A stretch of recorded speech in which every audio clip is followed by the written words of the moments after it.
My wife, Sophie, gave me an ultimatum. It's me or her. The her was Emma, my best friend of over a decade. I'm 33 now, and Sophie and I have been married for 4 years. But Emma's been there for everything. We met in college, navigated terrible first jobs, and even worse breakups together. She is the kind of friend who'd drive across town at 3 in the morning if you were in trouble. No questions asked. She's fiercely loyal, incredibly kind, and basically the sister I'd never had. I trusted her with my life. When I started dating Sophie, she actually seemed to like Emma. They'd chat, laugh at parties, and everything felt normal. But after our wedding, a switch flipped. It started small.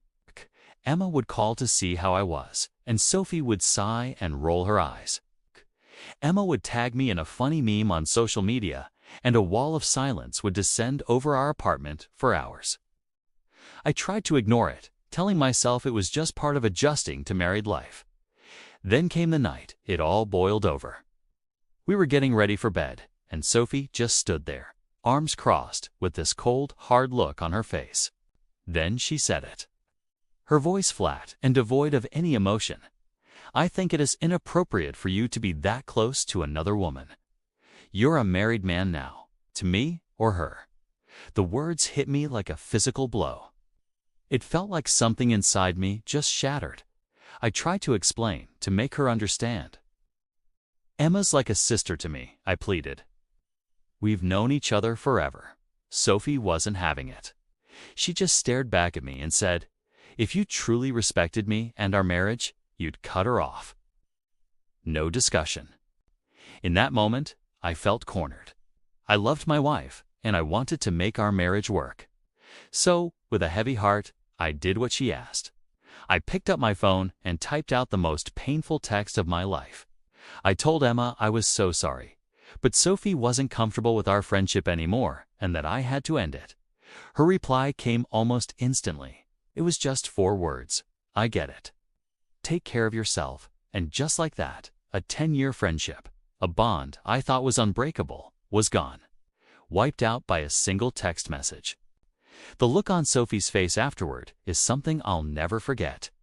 It wasn't relief. It wasn't even happiness. It was satisfaction. A quiet, chilling satisfaction.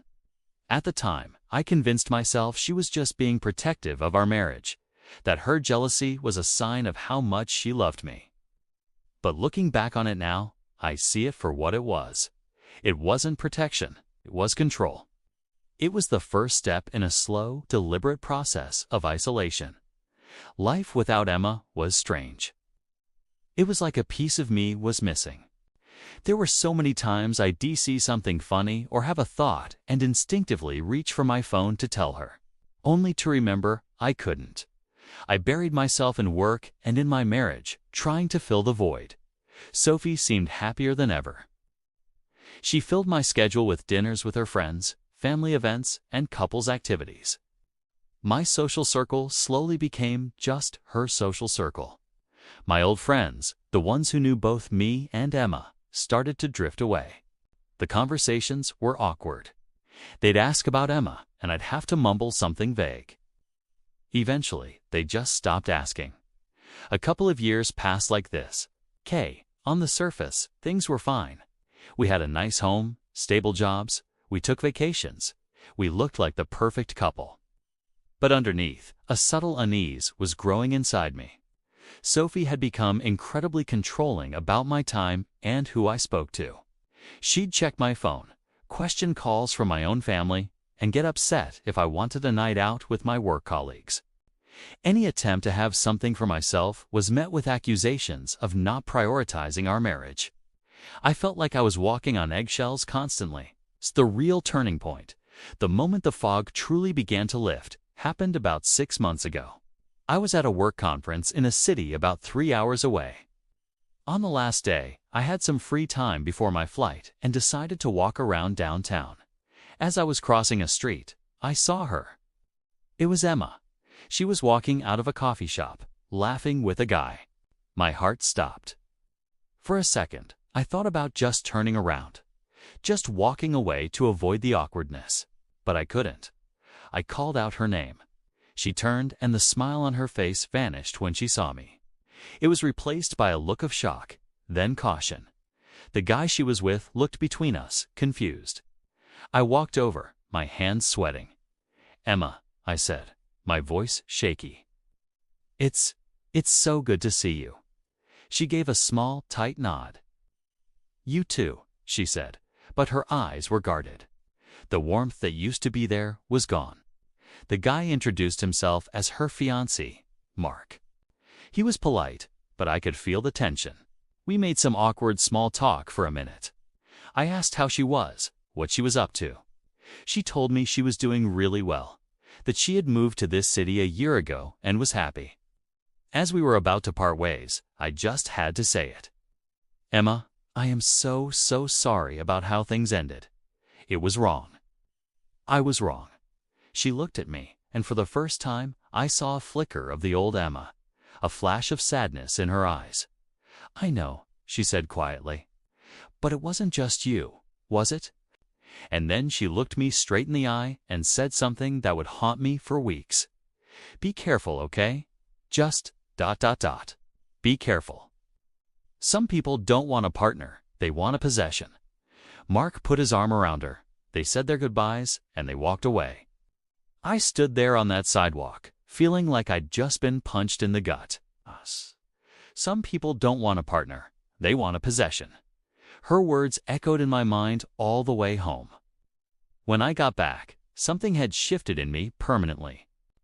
I started noticing things I had been blind to before.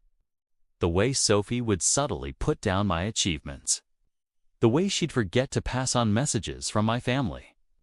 The way she'd frame any independent thought I had as a betrayal. Emma's warning opened my eyes to the cage I was living in. A cage that Sophie had built around me, brick by brick. The first brick being the demand to cut off my best friend. I knew I had to find out the truth. Why was Sophie so determined to isolate me? It couldn't just be simple jealousy. It felt deeper, more calculated. I started doing some digging, something I felt horrible about, but I was desperate.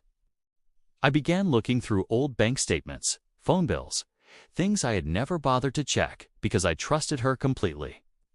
And that's when I found it. The first clue was a series of recurring payments to a therapist I'd never heard of. That was odd, but not damning. But then I looked at our joint savings account. Over the past 3 years, large sums of money had been moved out. Not spent on bills or vacations, but transferred to a separate account. An account I had no idea existed. My blood ran cold. I started cross-referencing dates. The biggest transfers happened right after major life events: a promotion I got at work, a small inheritance I received from my grandmother. 'Twas methodical. It was calculated. Sophie was systematically draining our finances. The final piece of the puzzle fell into place when I found an old email account of hers she no longer used, but was still logged in on our home computer. I found emails between her and one of her old friends from right around the time she gave me the ultimatum about Emma. I read the messages, and my world just fell apart. In the emails, Sophie was complaining about me, but she wasn't complaining that I was a bad partner. She was complaining that Emma was too smart. She wrote, and I remember the exact words, "Emma sees right through me. She's too close to him, and she's smart. If he keeps talking to her, she's going to notice what I'm doing. She's going to warn him. I have to get her out of the picture, or this whole plan is ruined." The plan? It was never about jealousy. It was never about protecting our marriage. It was a long-term plan to financially drain me, and Emma was the one person she knew would see it coming. Emma wasn't a threat to our relationship. She was a threat to Sophie's scheme. Forcing me to cut off my best friend wasn't about love. It was risk management. It was about isolating her target. Me, it was about making sure no one was around to sound the alarm while she took everything. And the most sickening part, it worked. For 4 years, it worked perfectly. That satisfaction I saw on her face wasn't about winning me over. It was the look of a predator who had successfully isolated her prey. And now, I have to figure out what to do next. Thank you for listening to my story. It's been incredibly difficult to process all of this. If you've ever been in a situation where you felt isolated or controlled, please know you're not alone, and it's so important to talk to someone you trust. If you found this story compelling, please like this video and subscribe to the channel for more content. It really helps a lot. Thanks for watching. A few weeks went by, and Sophie started acting ...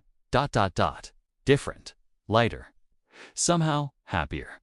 She was always out and about, girls' nights, yoga, retreats, even a book club. I'd ask her who she was with, and it was always the same vague answer: "Oh, you wouldn't know them. They're just friends from work." But my gut was screaming that something was off. Her phone, which used to be tossed anywhere, was now always face down on the table. She started taking showers late at night, right after getting home from these drinks with friends. It was all these little things, these tiny changes that were piling up into a mountain of doubt. One evening, she was in the shower, and her phone lit up on the couch where she'd left it. I glanced over, and a notification banner was on the screen. It was from someone named Nathan. The message read, "Can't wait to see you again." My stomach just dropped. It felt like the floor had opened up beneath me. Nathan? It wasn't a woman. It wasn't some new friend from a book club. It was a man. I didn't touch her phone. I couldn't bring myself to just sat there, staring at that message until the screen went dark again. And in that moment, it all clicked into place. It was like a scene from a movie where the detective finally pieces together all the clues.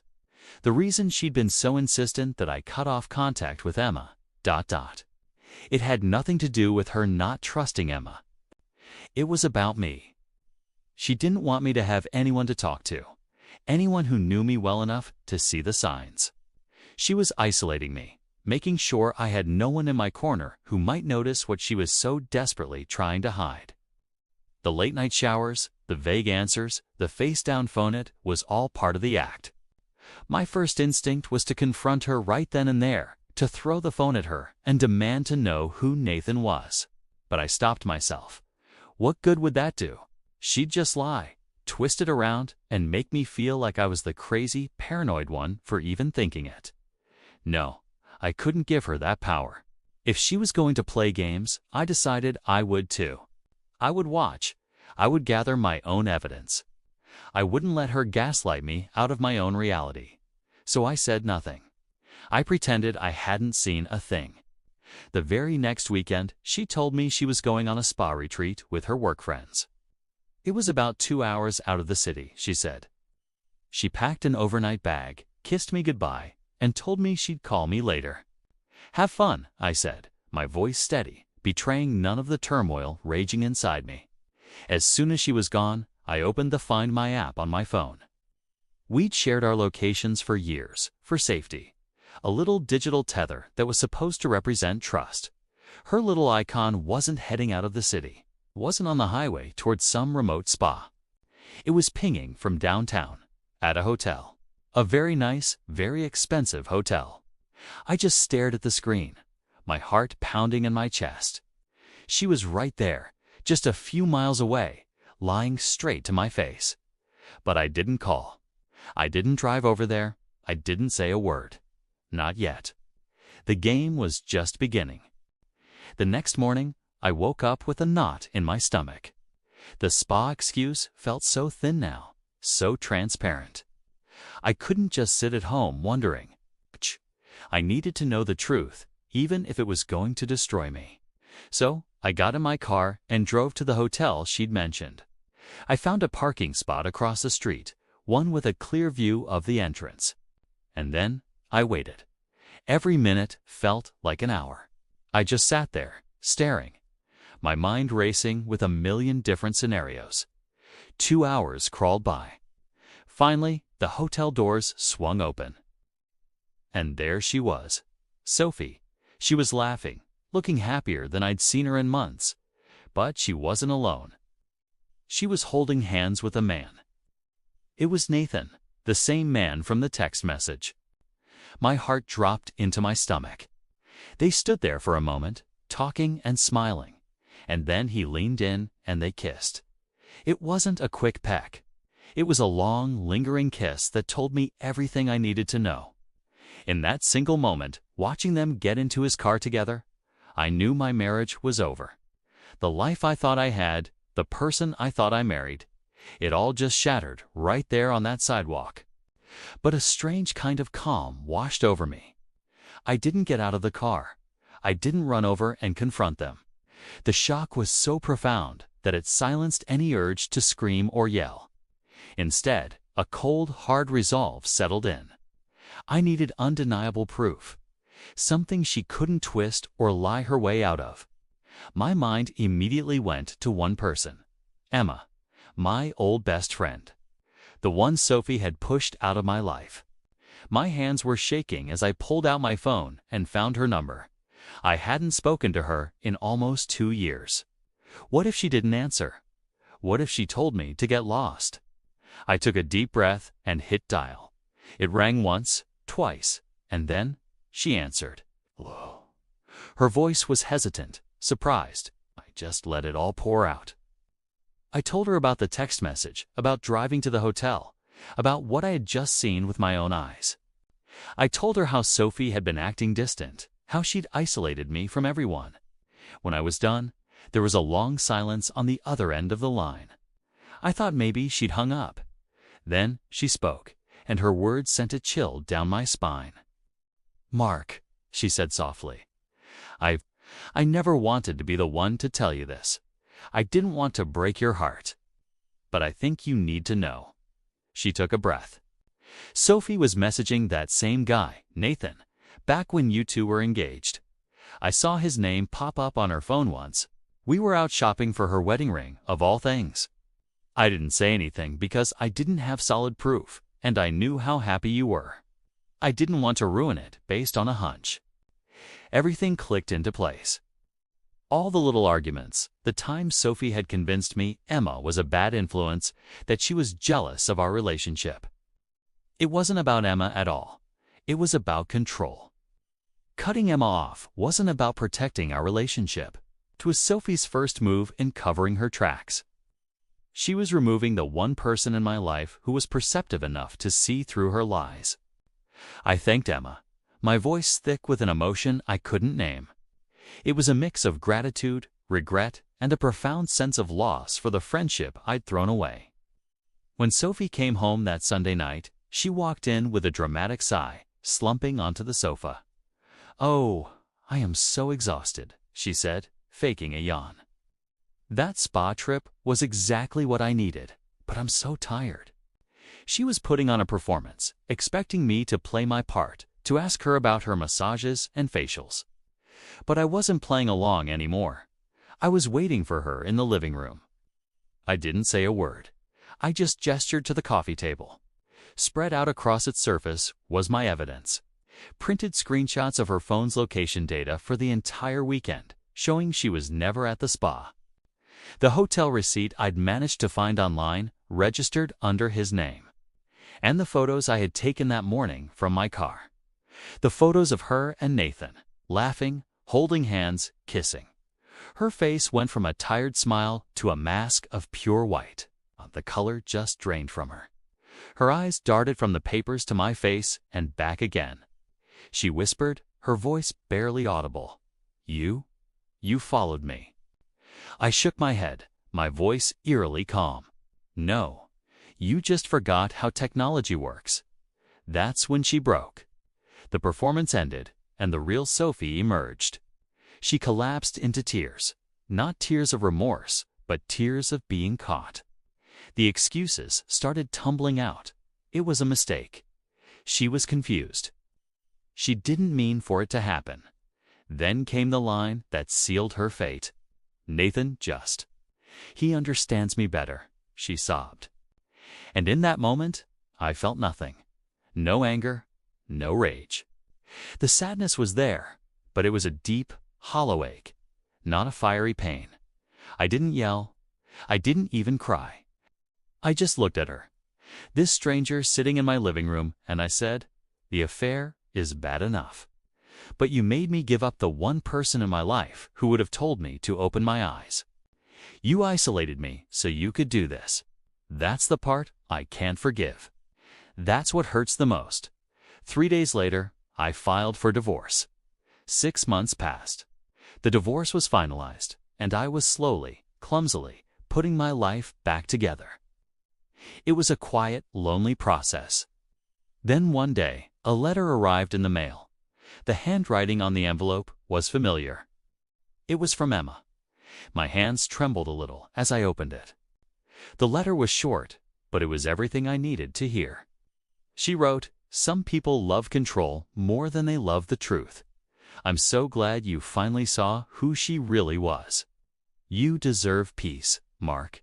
You deserve to be happy." Reading those words felt like a weight lifting off my chest. A week later, we met for coffee.